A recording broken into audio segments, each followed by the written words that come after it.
Greetings and welcome to our series of weekly devotionals. We're wrapping up today our look at Psalm 26 this week. And one of the things that scholars mention when discussing Psalm 26 is that the writer of the psalm, the psalmist, sort of indicates that they are a person of righteousness, that they are someone who has practiced living with faithfulness and righteousness. The psalmist writes, "I have walked in my integrity, and I have trusted in the Lord without wavering. Prove me, O Lord, and try me. Test my heart and mind." So the psalmist is sort of boasting almost that they are a righteous and faithful person.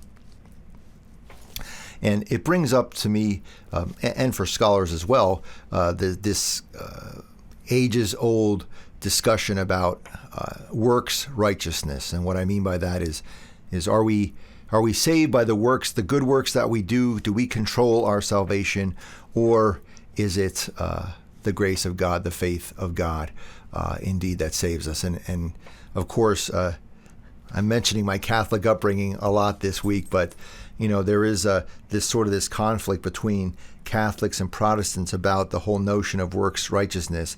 In the Catholic faith, doing good works is very much tied into salvation, and I'm very much a part of what it means to be a person of faith. And Catholics probably are fond of quoting the letter to James, where James writes that faith without works is dead.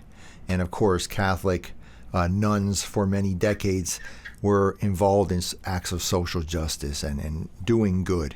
Of course, in the Protestant faith, in the United Church of Christ, of which we are a part, social justice is also a big part of what we do in our Reformed faith tradition. But Protestants have always maintained that we are saved not by the good works that we do, but we are saved by faith. We are saved by grace alone.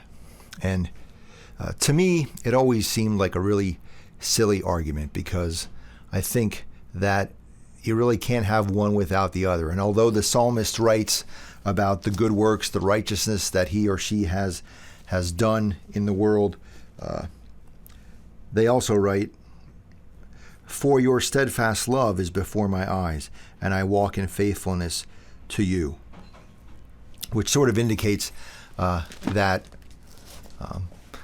in addition to the works of righteousness that the psalmist does, that the reason that he or she does these things is the steadfast love of God in his or her heart. And to me, I think the same is true in the argument about works or grace. I think that it's sort of a circular argument, because I think that when you do good in the world, you're reflecting the grace of God.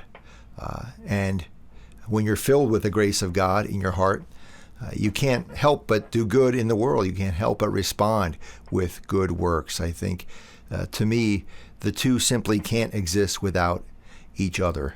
When we receive the gift of grace, the gift of faith, we're compelled to share that gift with the world. We're compelled to go and live as if we are filled with that grace, and that means we're going to do good.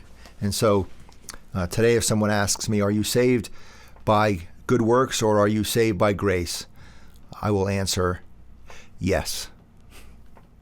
Amen.